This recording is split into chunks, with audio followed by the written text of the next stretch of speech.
നാളെ ആരാണ് ഈ സാഹിത്യോത്സവം നടത്തുക? 2027-ലെയും 28-ലെയും 29-ലെയും ഒക്കെ സാഹിത്യോത്സവം ആരാണ് ഇവിടെ നടത്താനുള്ളത്? അവർ തന്നെയാണ് ഇന്ന് ഇവിടെ പാട്ടുപാടുന്നത്. എന്തൊരു സൗന്ദര്യമാണത്!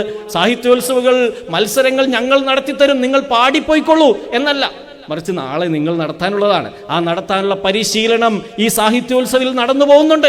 അത് ഇതിൻ്റെ പിന്നണിയിൽ നടക്കുന്നുണ്ട്. ഈ ഗ്രീൻ റൂമുകൾക്കകത്ത്, ഈ ഓഫീസുകൾക്കകത്ത് നടക്കുന്ന ഒരു വൻ മത്സരമുണ്ട്. അതിനകത്ത് നടക്കുന്ന ഒരു വല്ലാത്ത പരിശീലനമുണ്ട്. ആ പരിശീലനം കൂടി ഉൾപ്പെട്ടതാണ് ഈ സാഹിത്യോത്സവം. അതുകൊണ്ട് സാഹിത്യോത്സവന്റെ പ്രോഡക്റ്റ് എന്താണ്? അത് സർവാത്മന സാംസ്കാരികമായ ഒരു നിർമ്മിതിയാണ്. സർവാത്മന ഒരു സാംസ്കാരിക നിർമ്മിതിയാണ്. അതുകൊണ്ട് തന്നെ ഞാൻ ഈ പറയുന്നതിന് അല്പം പോലും അതിനകത്ത് അതിശയോക്തിയില്ല എന്ന് എന്നെ കേൾക്കുന്ന എല്ലാ പ്രവർത്തകർക്കും മനസ്സിലാവും. കാരണം ഈ വേദിയിൽ സ്വാഗതം പറഞ്ഞവരുൾപ്പെടെ ഈ പരിപാടിയുടെ കൺവീനറെയും ചെയർമാനെയും നിങ്ങൾ പരിശോധിച്ചു നോക്കൂ, ഇതിന്റെ പ്രോഗ്രാം കമ്മിറ്റിയെ പരിശോധിച്ചു നോക്കൂ, ഇവരോട് സംസാരിക്കൂ. ആരാണ് ഈ സാഹിത്യോത്സവന്റെ തീം ഉണ്ടാക്കിയത്? ആരാണ് ഈ സാഹിത്യോത്സവ മത്സരങ്ങളുടെ ഷെഡ്യൂൾ നിർണയിച്ചത്? ആരാണ് ഇവിടെയുള്ള ജഡ്ജസിനെ വിളിച്ചത്?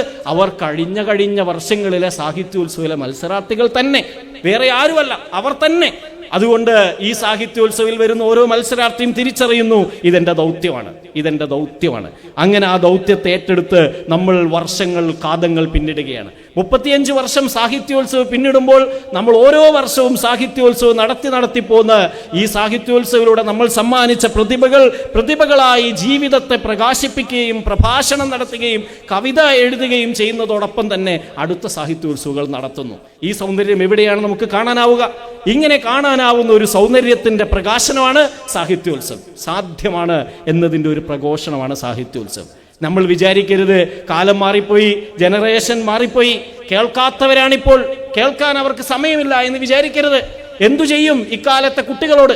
എങ്ങനെയാണ് അവരോട് സംസാരിക്കേണ്ടത് എന്നത് ഒരു അധ്യാപകനെ കുഴക്കുന്ന ഒരു ചോദ്യമാണ്, ഒരു രക്ഷകർത്താവിനെ കുഴക്കുന്ന ചോദ്യമാണ്. എങ്ങനെയാണ് പുതിയ കാലത്തെ കുട്ടിയോട് പറയേണ്ടത്? അധ്യാപകരുടെ അടുത്ത് വന്ന് രക്ഷകർത്താക്കൾ പരാതി പറയും, ഒന്ന് മുടി വെട്ടാൻ പറയുമോ? അപ്പോൾ അധ്യാപകൻ ശങ്കയോട് നോക്കും, മുടി വെട്ടാൻ ഞാനാണോ പറയേണ്ടത്? അല്ല, നിങ്ങൾ പറയണം. ഞാൻ പറഞ്ഞാൽ മുടി വെട്ടൂല. നിങ്ങൾ പറയുമോ ഒന്ന് നേരത്തെ വീട്ടിൽ വരാൻ? നിങ്ങൾ പറയുമോ കുറച്ചു നേരം ഒന്ന് ഫോൺ മാറ്റിവെക്കാൻ? അങ്ങനെ ചോദിക്കേണ്ടി വരുന്നത് എന്തുകൊണ്ടാണ്? ഞാൻ ഉൾപ്പെടെ നമ്മൾ എങ്ങനെയാണ് അങ്ങനെ ഒരു ദുസ്ഥിതിയിലേക്ക് നീങ്ങുക? അങ്ങനെ ഒരു ദുസ്ഥിതിയിലേക്ക് നമ്മൾ നീങ്ങുമ്പോൾ നമ്മൾ തിരിച്ചറിയേണ്ടത് ഈ കുട്ടികളെ ഉപേക്ഷിക്കണമെന്നല്ല, മറിച്ച് ഈ കുട്ടികളെ സർഗാത്മകമായി ചേർത്ത് നിർത്തണം. 2 കാര്യങ്ങൾ വേണം. ഒന്ന്, ആ കുട്ടികൾക്ക് അവസരങ്ങൾ നൽകണം. അവർ കൂടി തിരിച്ചറിവുള്ളവരായി മാറണം. അവർ കൂടി സംഘാടകരാവണം. അവർ ലഭിക്കുന്നവർ മാത്രമാവരുത്. അവർ ഈ കൺസ്യൂമർ എൻഡിൽ നിൽക്കുന്നവരാവരുത്. അവർ ഉൽപാദകരാവണം, സംഘാടകരാവണം. 2, നമുക്കവരോട് സംസാരിക്കാനുള്ള ഭാഷ വേണം. നമുക്കവരോട് സംവദിക്കാനുള്ള സർഗാത്മകത വേണം. അതിന് ഈ 2നെയും ഉൽപ്പാദിപ്പിക്കുന്ന ഒരു പ്രക്രിയയാണ് സാഹിത്യോത്സവം. അതുകൊണ്ട് സാഹിത്യോത്സവം വെറും ഒരു മത്സരമല്ലാതിരിക്കുന്നു. അതിനേക്കാൾ ഏറെ ഒരു വ്യത്യസ്തമായ ഒരു പ്രയോഗമായി അത് മാറുകയാണ്.